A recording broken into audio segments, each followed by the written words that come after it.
everybody, and welcome back to another episode on KTComix.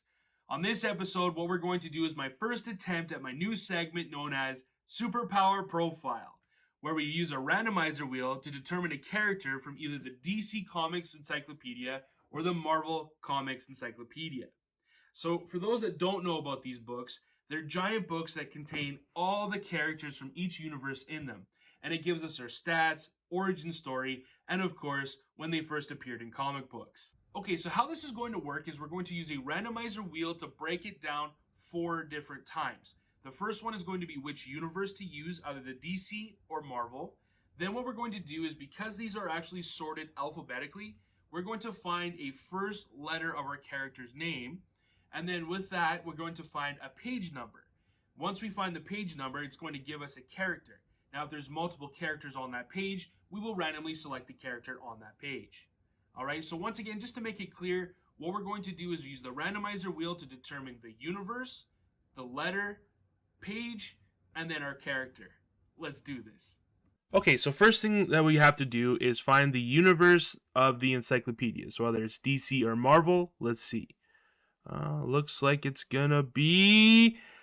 Oh, we got Marvel. Alright, so Marvel is the universe that we're going to use for this. Okay, so next what we have is the alphabet to determine the first letter of our character's name. Let's see what we got.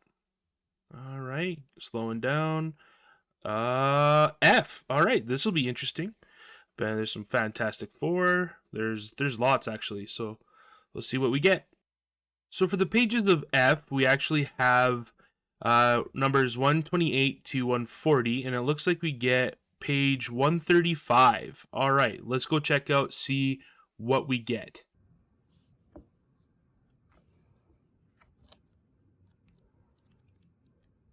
Page 135.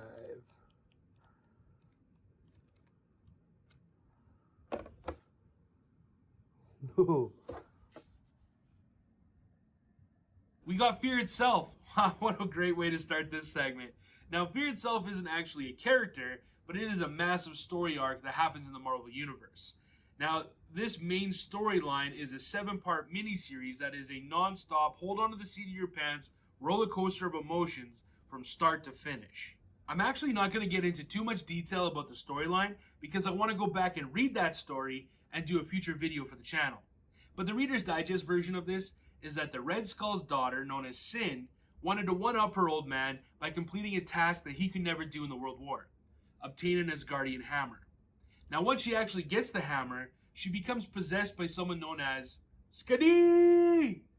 Or I think it's actually Scotty. I don't know. Anyways, the reason why I'm saying this is because it leads us to what we're actually going to mainly focus on today, the characters known as the Worthy. The Worthy are evil spirit followers and agents of destruction of the big bad guy of the series known as the Serpent. He's the god of fear, brother to Odin and Thor's lovely uncle.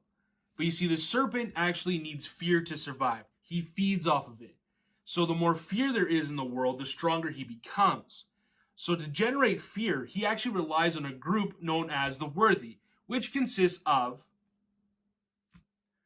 Kurth, breaker of stone, Nurkod, breaker of oceans, Skirm, breaker of men, Mok, breaker of faiths, Gridhoth, breaker of wills, Angrier, breaker of souls, and, last but not least, Null, breaker of worlds. Yeah, I said that right. Breaker of worlds. That's scary. These lovely bunch of coconuts don't have physical form, but what happens is they're attached to 7 different Asgardian hammers that can be summoned by the Serpent. Think Thor's hammer Mjolnir, but really on steroids. These hammers call out to worthy adversaries to come pick them up, and once obtained, the spirit possesses the wielder and enhances their abilities. So this is what happened to Sin, Red Skull's daughter, when she picked up the hammer of Skadi! Or Scotty. I don't know. By now I'm sure you're wondering, well, who are the worthy characters that picked up the hammer? Well, let's break it down. The Hammer of Kurth found our favorite stepbrother, Juggernaut, and created this. We have the Hammer of Nurkod, went fishing and caught himself in a tuma and made him look like this. The Hammer of Skirm went and collaborated with Titania, making her even scarier. The Hammer of Mok decided to renovate Great Gorgoyle.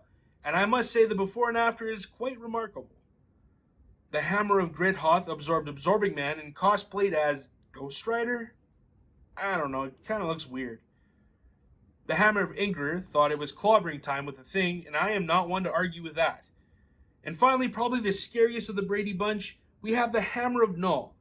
It decided to rage out and turn green with the Hulk. I still won't go down back alleys just on the off chance that actually might be real. Each weapon can be used as a blunt melee attack or a throwing weapon. They have some source of energy that causes fire and electricity. The hammers Ingrid, Necrod, Scotty, and Null also give the ability of flying. The hammers enhance the wielder's abilities, so make them stronger, and that alone is just terrifying. But that actually brings up my next point. The most powerful part of these hammers is that they cause immense amount of fear and mass destruction, which in result makes the serpent so much stronger by the second. It's a real snowball effect. Alright, so that's the worthy from Fear itself. I gotta say, I really enjoyed the characters. It gives a refreshing spin on some old characters, making them feel new. Fear itself is a great storyline, and I highly recommend reading it if you haven't already. I'm looking forward to going back, reading it, so I can do a review on the channel. It's awesome. So that being said, make sure to subscribe to the channel, hit the notification bell for future content, like, comment, all that fun stuff. And until next time, keep on collecting.